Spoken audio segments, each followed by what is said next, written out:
Bourse en temps réel.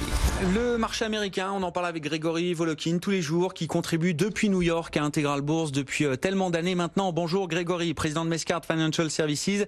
Bon, la situation est compliquée et la séance a d'ailleurs très mal démarré sur le marché américain. Après une baisse de 3% hier soir pour le Nasdaq en clôture, on ouvrait sur une baisse de 2% pour l'indice des grandes valeurs technologiques, avec une famille du bear market qui s'agrandit. Alphabet, Google et Apple désormais sont entrés dans cette configuration baissière, de tendance baissière, à savoir une baisse de plus de 20% par rapport au pic de début octobre. La situation est compliquée, Grégory. Absolument. Et je pense que la question qu'il faut se poser pour Alphabet, Facebook, Netflix et ces FANG, c'est: est-ce que vraiment le business de ces compagnies s'est détérioré? Est-ce que leurs résultats vont être en baisse sur les prochains mois? Ou bien quelque chose d'autre est en train de se passer? Et moi, j'aurais plutôt cette réponse: il est en train de se passer quelque chose d'assez simple aux États-Unis. Même si c'est douloureux, c'est simple. Le 15 novembre était la date butoir de rédemption pour les hedge funds. Si vous étiez investi dans un hedge fund aux États-Unis, vous aviez jusqu'au 15 novembre pour en sortir si vous étiez pas satisfait des performances de ce hedge fund.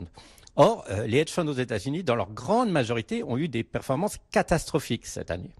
Donc, ils ont eu beaucoup de demandes de rédemption. Jusque-là, ça ne veut pas dire grand-chose. Si ce n'est que un hedge fund, quelle que soit son activité, quel que soit son style, s'il voulait un tout petit peu avoir une sorte de performance assurée depuis le début de l'année, qu'est-ce qu'il avait en portefeuille?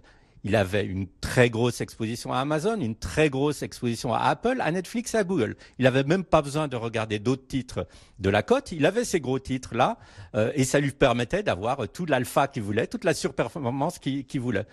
Alors aujourd'hui, quand on demande à ces hedge funds de rendre l'argent, d'une certaine façon, parce que à part ces quelques titres, ils ont fait des paris qui étaient très souvent catastrophiques.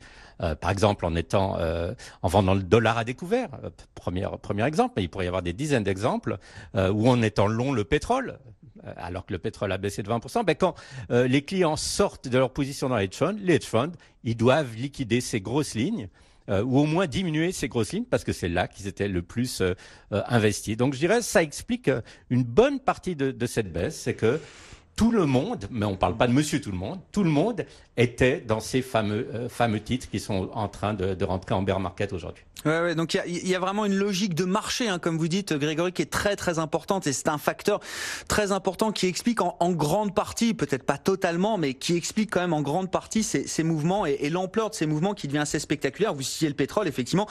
Du coup, je jette un œil sur les cours du pétrole qui dévissent encore de 3% cet après-midi. Il y a $55 sur le brut léger américain, le WTI, et on est retombé sous les $65 pour le baril de Brent, le pétrole de la mer du Nord. Donc c'est les cours du pétrole qui baissent de plus de 3% encore. Je rappelle qu'on était à $86 pour le baril de Brent il y a encore quelques semaines à peine, un mois et demi. Début octobre, on était à $86 au top sur le baril de Brent, pétrole de référence. Grégory, bon, configuration compliquée pour le marché avec la pression des vendeurs et des hedge funds notamment, qui doivent repayer en partie leurs clients qui ont fait le choix de sortir. Il y a le secteur de la tech, il y a aussi le secteur de la distribution, Grégory. Alors c'est marquant cette semaine parce qu'on a toute une série de publications de résultats trimestriels dans le secteur de la grande distribution.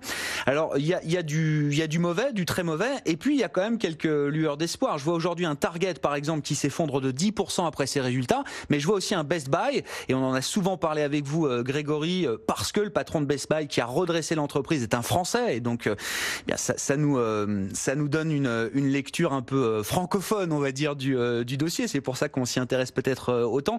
Mais Best Buy s'en sort très bien visiblement sur sa publication, Grégory. Oui, et ce que vous dites est extrêmement intéressant. Faisons le parallèle entre ces deux compagnies. Best Buy, il ne faut pas oublier, était il y a quelques années une compagnie qu'on pouvait même dire qui était condamnée à disparaître. Il y avait cette concurrence absolument abominable du grand méchant loup Amazon, par exemple.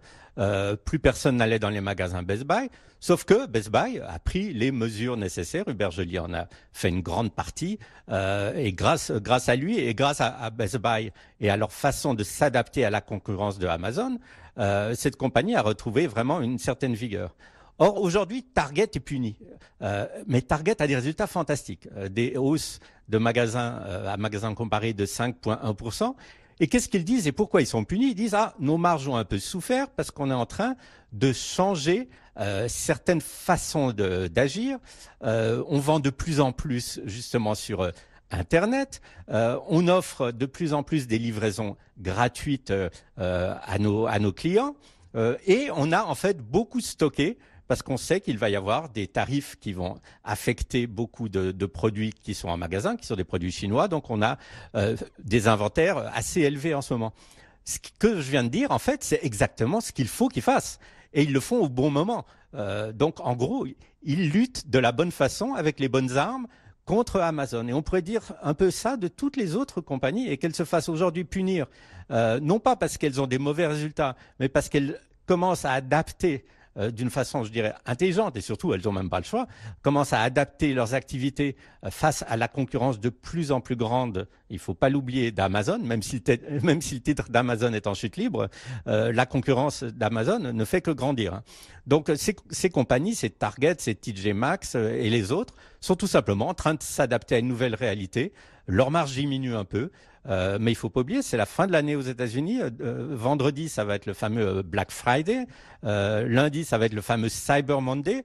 Et toutes les indications, c'est que les ventes en magasin n'auront jamais été aussi bonnes cette année. Donc, je pense qu'aujourd'hui, tout le monde s'inquiète peut-être pour des mauvaises raisons et que les esprits vont un peu se calmer la semaine prochaine quand on verra que les Américains ont ouvert leur portefeuille pour procéder à des courses de Noël déjà en début de saison.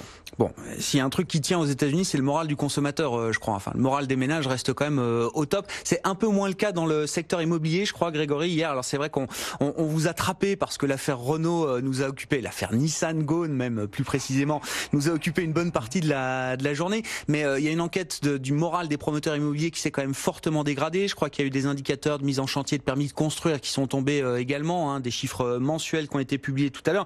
Et puis je voudrais faire lien quand même avec le niveau du 10 ans américain, Grégory. Alors je comprends la logique sur les FANG, effectivement, il y a un peu de vente forcée sous la pression des clients qui se rachètent, notamment des clients des hedge funds. Sur le 10 ans américain, on est quand même pas loin de repasser sous les 3%, Grégory. 3% qui était un niveau, alors qui était devenu une forme de plancher et un niveau qui n'était plus débattu par personne aujourd'hui. On est en train de retomber sur ce niveau-là. Oui, alors ce que vous dites, ça devrait être positif pour l'immobilier. On devrait dire, les taux longs rebaissent, donc les gens vont emprunter à bon marché. Le gros problème, c'est que tout simplement, cette relative baisse des taux n'est pas du tout répercutée sur les crédits immobiliers. Les banques essayent de gagner de l'argent autant qu'elles peuvent. Et je citerai par exemple le prêt immobilier à 30 ans, qui est vraiment celui que tous les Américains prennent pratiquement. Il y a une année, il était aux alentours de 3%. Actuellement, vous payez entre 4,80 et 5%. Donc c'est une énorme augmentation du coût d'une hypothèque. L'autre chose qu'il faut aussi dire, c'est que tout simplement, les prix de l'immobilier aux États-Unis ne font que monter maintenant depuis 10 ans. Que donc, puisque les maisons sont de plus en plus chères, il y a un moment, évidemment, où la vente des maisons ralentit. C'est totalement normal. Donc, le moral des promoteurs immobiliers, moi, ils me font pas pleurer tellement, les promoteurs immobiliers. Ce qui est intéressant, c'est le moral des propriétaires. Parce que les propriétaires, en attendant, ils sont plutôt très contents parce qu'ils s'étaient endettés il y a quelques années à des taux extrêmement favorables et le prix de leur maison n'a fait que monter. Donc c'est pour ça qu'il n'y a pas, je dirais, une contagion chez l'Américain de ce problème des promoteurs immobiliers qui voient un ralentissement de leur activité, ralentissement peut-être dans les nouvelles constructions, mais en attendant, d'abord, le secteur se tient bien et comme propriétaire aux États-Unis, vous avez toute raison d'être satisfait ces dernières années. Merci beaucoup Grégory. Grégory Volokin en duplex avec nous tous les jours depuis New York pour suivre l'actualité de Wall Street. Le président de Mescard Financial Services, des marchés américains, donc qui reste compliqué, dans des situations compliquées avec des bear markets, des tendances baissières désormais sur l'ensemble des valeurs stars.